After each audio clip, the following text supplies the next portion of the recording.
Hello दोस्तों, एक नई और इंटरेस्टिंग सी कहानी में आप सबका स्वागत है।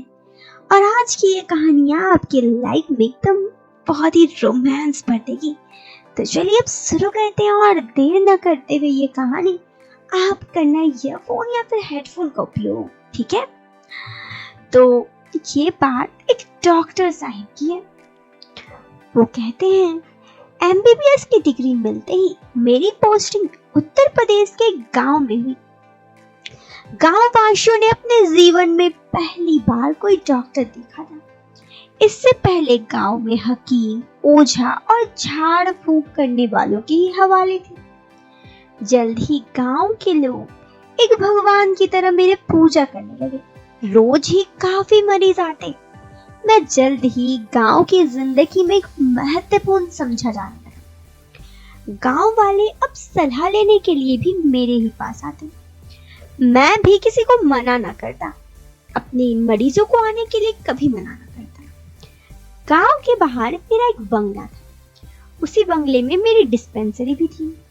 गांव में साल भर गुजरने के बाद ये बात होगी। इस गांव में लड़कियां और औरतें सभी ही बेहद खूबसूरत थी। ऐसे ही बहुत ही खूबसूरत थी एक गांव की मास्टर जी की बेटियां। नाम था उसकी गौरी। सच कहूं तो मेरा दिल उस पर आ गया था, पर होने को कुछ और ही मंजूर थे। गांव के ठाकुर का बेटा का भी दिल उस पर था और उससे शादी हुई, पर जोड़ी बड़ी ही बेमेल थी। कहाँ गौरी कहाँ राजन। राजन बड़ा ही पतला दुबला मरियल से लड़का। मुझे तो उस पर शक भी था। ये बात सच निकली करीब करीब। उनकी शादी के एक साल बाद ठाकुराइन मेरे घर आई। उसने कहा उसे बड़ी ही चिंता हो रही है, बहू को कुछ बच्चा वगैरह हो नहीं रहा है। उसने मुझसे पूछा क्या गड़बड़ हो सकती है। बेटा बहू से कुछ नहीं बताते, उसे शक है बहू कहीं बांझ तो नहीं।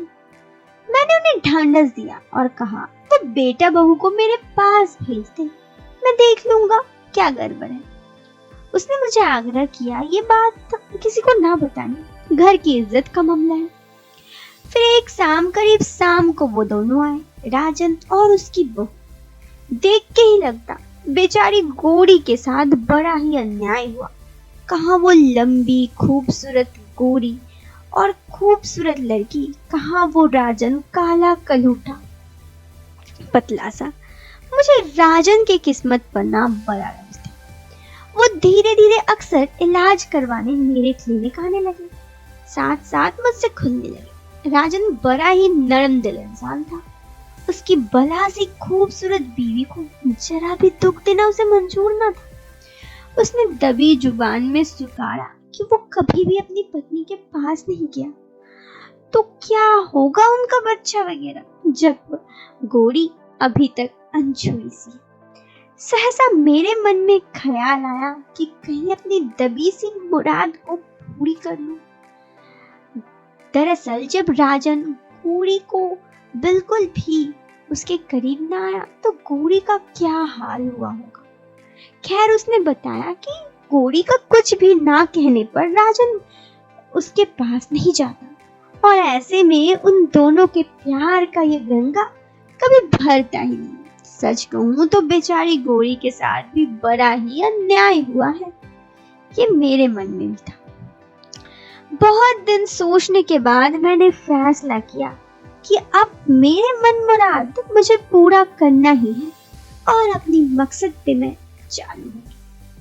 फिर क्या था, एक दिन मैंने ठाकुराइन और उनके बेटे को बुलाया और कहा कि बहू में ही कुछ दिक्कत है, आपका बेटा ठीक है और इसके लिए एक ऑपरेशन करना होगा छोटा सा। बहरहाल वो दोनों मेरी बातों पे मान गए और कहे बस किसी को पता चल गया तो। मैंने उन्हें आश्वासन दिया किसी को पता नहीं चलेगा। हाँ, उनकी बहुरानी गौरी को कम से कम कुछ दिनों तक मेरे घर पे रहना होगा, 4-5 दिन। फिर उसका जब तबीयत ठीक हो जाए तो उसे छोड़ दिया जाएगा, वो वापस घर चली जाएगी। सब कुछ एकदम मेरे मन मुताबिक हुआ, दोनों मान भी गए और इसी तरह देखते देखते 4 दिन बीत गए। 4 दिन बाद गौरी मेरे घर आई। पहले दिन तो मेरी उससे ज्यादा कुछ बातचीत नहीं हुई। मेरी रात में भी वो दूसरे कमरे में सोई, मैं दूसरे कमरे। दूसरे दिन मौका देखकर मैंने गौरी से अपने दिल की बात कही। उसे कहा, तुम्हारे सास और तुम्हारे पति को लगता है कि तुम बांझ हो और ऐसे में तुम में कुछ दिक्कत है। गौरी रोते रोते बोली, मेरे कुछ गलती ही नहीं, आज तक कभी मेरे पति मेरे पास ही नहीं आए। मैंने कहा, क्या? तो उसने कहा, हाँ, अब आप ही बताइए, ऐसे में मेरी क्या गलती। बेचारी गौरी, उसके साथ हुआ भी तो था बड़ा अन्याय। कहाँ वो खूबसूरत दिखने वाली गौरी, कहाँ मरियल सा उसका पति राजन। गौरी फिर मुझसे अपने दिल की बात खुद ही कह डाली। उसे उसके लिए जिंदगी में उसका बांझपन की ये बात दूर होना बहुत जरूरी था। ऐसे में वो चाहती कि चाहे कुछ भी हो जाए वो मेरे पास आए और मेरे से उसके दिल की तमन्ना पूरी हो जाए।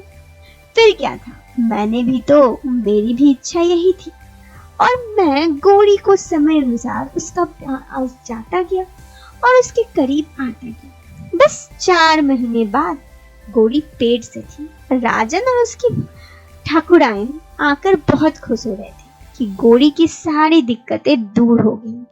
अब उन्हें क्या पता कि उनकी दिक्कतें दूर करने के पीछे मेरा कितना हाथ है।